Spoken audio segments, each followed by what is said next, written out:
Друзья, всем приветик! Меня зовут Виктория, добро пожаловать ко мне на канал. И сегодня у меня будет влог, мы с вами поедем потестить парфюмы, мы поедем в космотеку. Я в Петербурге нахожусь, если что.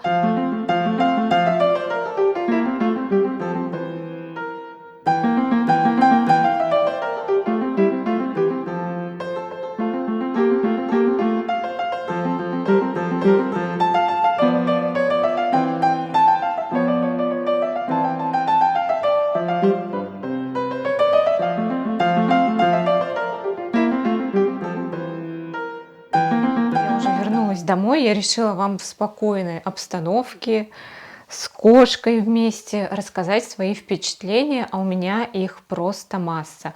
И я думала, как их все систематизировать. Решила начать просто с тех ароматов, которые мне понравились и которые претенденты на мой виш-лист. Давайте начнем. Первое, о чем хочу рассказать, это Iris Shot от Olfactive Studio. Вообще у меня сейчас, надо заметить, период фиалково-ирисово-пудровый. И я все вот такое ищу, мне нравится. И вот этот аромат, он ирисово-пудровый. И здесь в базе, в средних нотах, точнее, тут есть миндаль. И в целом это, знаете, звучит вот пудрово, ирисово, но с таким сливочно-миндальным кремом. Аромат вообще считается гурманским, но я бы его так 100% не назвала, потому что к базе здесь уже чувствуется дерево, здесь чувствуется кедр, чувствуется амброксан, такой чистый мускус. И все-таки аромат парфюмерный, да, не прям такой, что хочется что-то его съесть. Нет, очень мне напомнил по вот своей вот этой такой пирамиде и раскрытию Герлен Шалимар Суфль. Там тоже сначала такое суфле апельсиново, такое сливочное. И потом там в базе дерева. Ой, тихо, у меня так громко мурлыкает. В базе дерева. И вот здесь точно так же. То есть парфюм все-таки он такой становится элегантный к базе. Очень мне понравился. И второй это Parfum Sax Living Coral.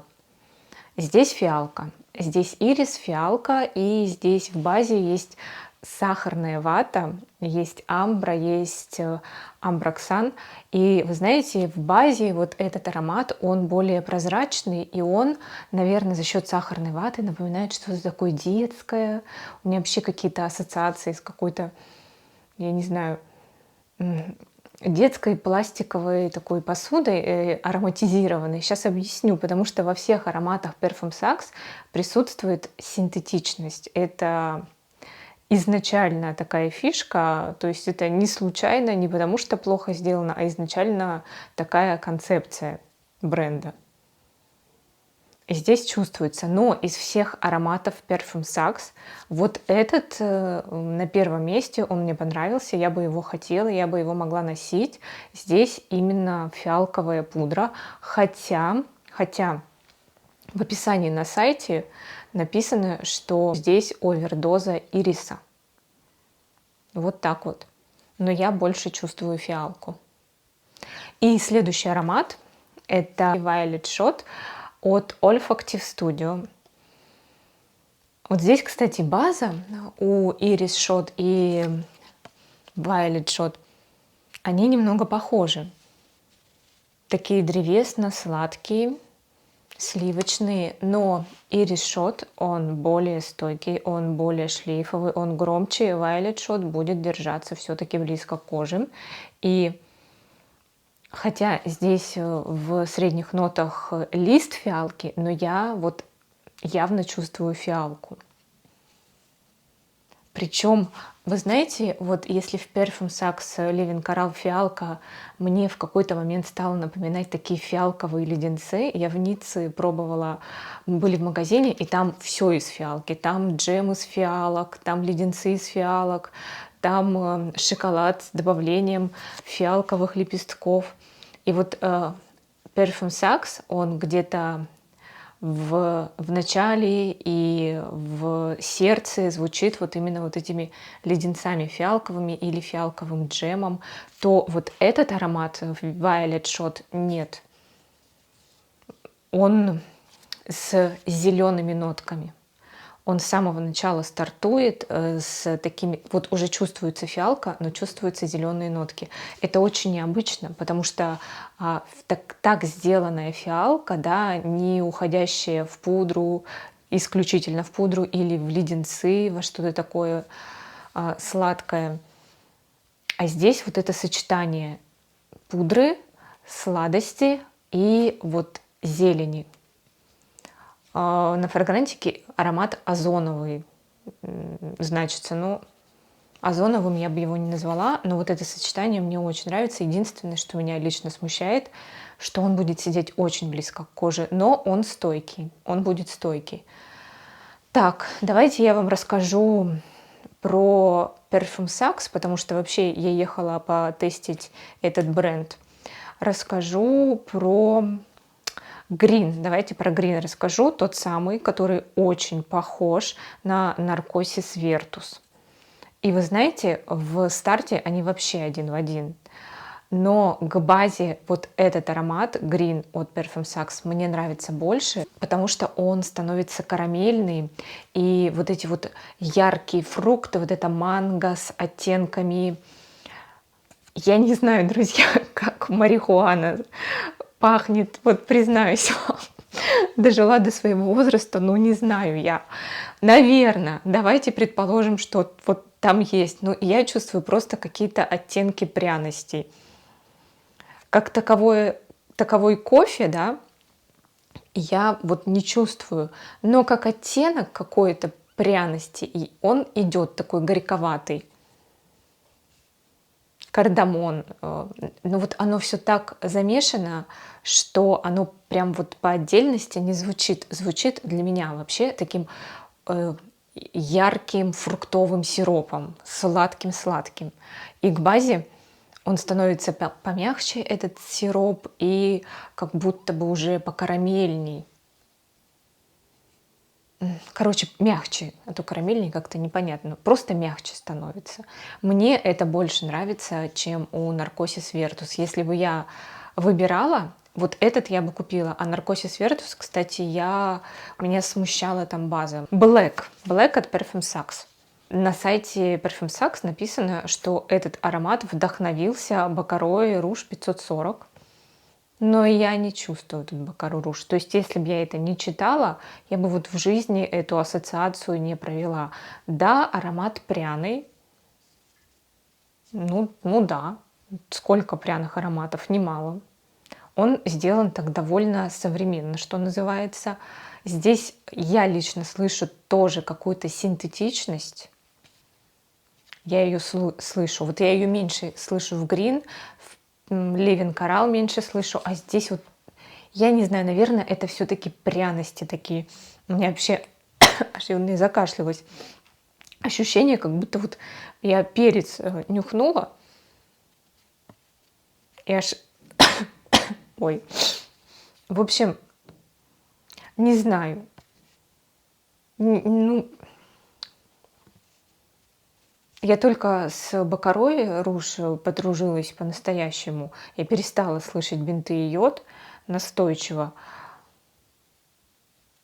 Аромат интересный однозначно. Попробовать его однозначно стоит. Я бы с удовольствием его поносила на себе. Как он раскрывается, как он шлейфит. Интересно, но с Baccarat я все-таки не нахожу прямо общих каких-то черт, кроме того, что это пряный восточный аромат.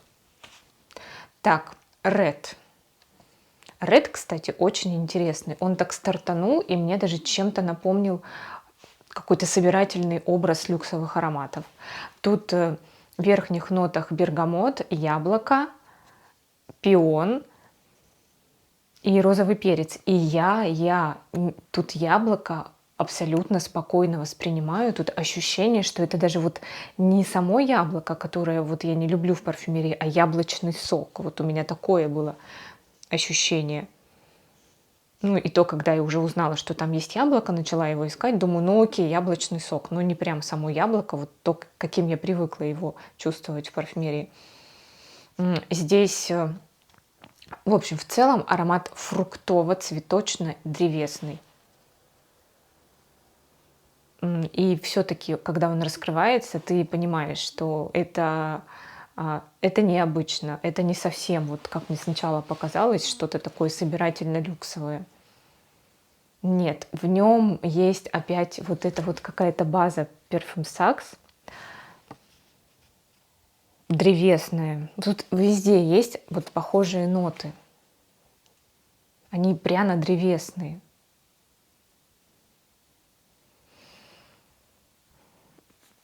Приятный аромат.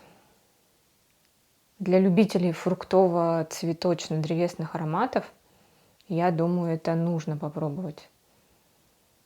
Здесь так забавно, здесь в базе есть лепестки гордении. Почему мне это кажется забавным, я не знаю. Я обычно привыкла видеть цветы где-то в средних, в верхних, поэтому мне необычно их видеть где-то вот в базе. Амбра там еще, кстати, есть. Вот, наверное, амбра объединяет все ароматы Parfum Saxe.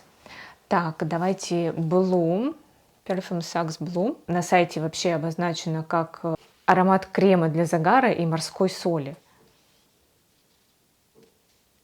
Есть, но это не то, к чему привыкла, по крайней мере, я, когда говорят про крем для загара. Здесь чувствуется специевость, чувствуется соленость.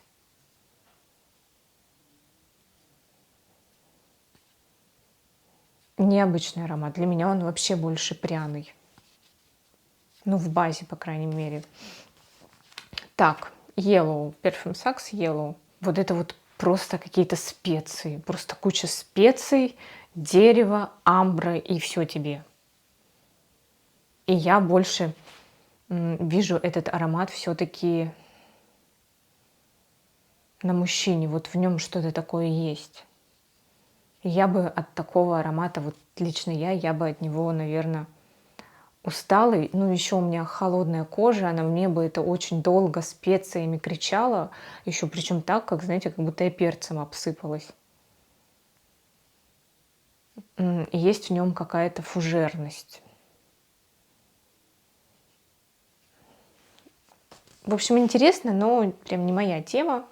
Вот меньше всего мне зашел Purple, хотя сам аромат интересный. Знаете, некоторые ароматы, вот, допустим, вот этот, я бы могла использовать как ароматизатор в своей машине.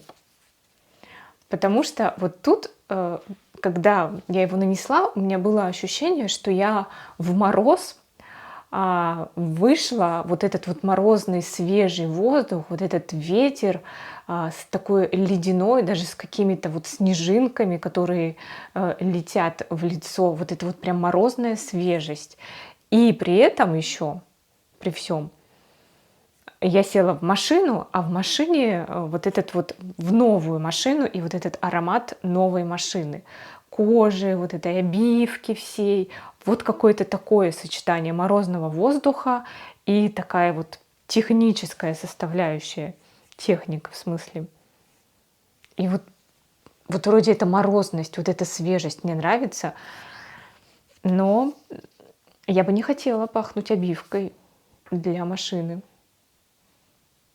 Но в машине я бы хотела, чтобы у меня такой аромат был. Еще ароматы, которые мне понравились и показались интересными, это Room 1015, Блома Культ, в общем, культ цветка. Он вообще в старте мне показался похожим на Ангел Шлёссер Пируэт. Здесь такая цветочность сочетается с... Мне показалось, что это кофе, но здесь нет кофе, здесь есть корица. Здесь в базе есть корица. И вот это сочетание цветов и корицы, оно меня вот туда и отнесло. Аромат интересный, аромат носибельный, кстати. Очень много неносибельных ароматов встретила. Ну, как вот этот Purple, не представляю, как его носить на себе. Лично я не смогла бы. Вот этот Room 1015 Blomma Cold я бы смогла. Очень приятный, очень такой, есть в нем необычность, это вот база его с корицей, но при этом корица не яркая, не гурманская, она как-то так сочетается, что она просто придает аромату пряность, цветочно-пряный аромат.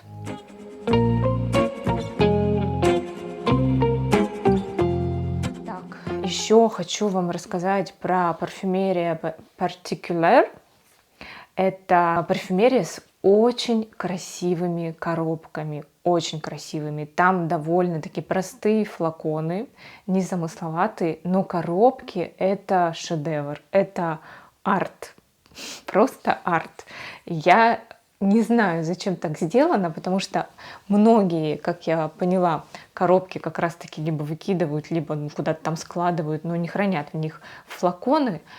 Но эту коробку, я думаю, никто бы не смог выкинуть. Я вообще первый раз была близка к тому, чтобы выбрать аромат и купить его только из-за коробки. Причем они довольно-таки дорогие. Естественно, я бы не купила прям там же, но поставить в виш-лист и когда-нибудь приобрести вот исключительно ради коробки. Но то, что я попробовала, это Belle Epoque. Это такой старт полыни. Там артемизия на фрагрантике, ну, как я поняла, это та же полынь. И такой аромат прямо настойки, зелья такого настоящего. Прикольно, но я просто такое не носила никогда. Если когда-то мне захочется, то, наверное, я бы это и взяла. Но и он, кстати, довольно-таки прозрачный. Я думаю, что он, в принципе, если кто-то любит такие ароматы, зеленые, зелья, он носибельный, да. Но я такое не хочу, вот хотя коробочка мне понравилась это больше всего. И Typewriter, если бы не знала название, у меня все равно первая ассоциация была бы с чернилами. Вот это первое, что было.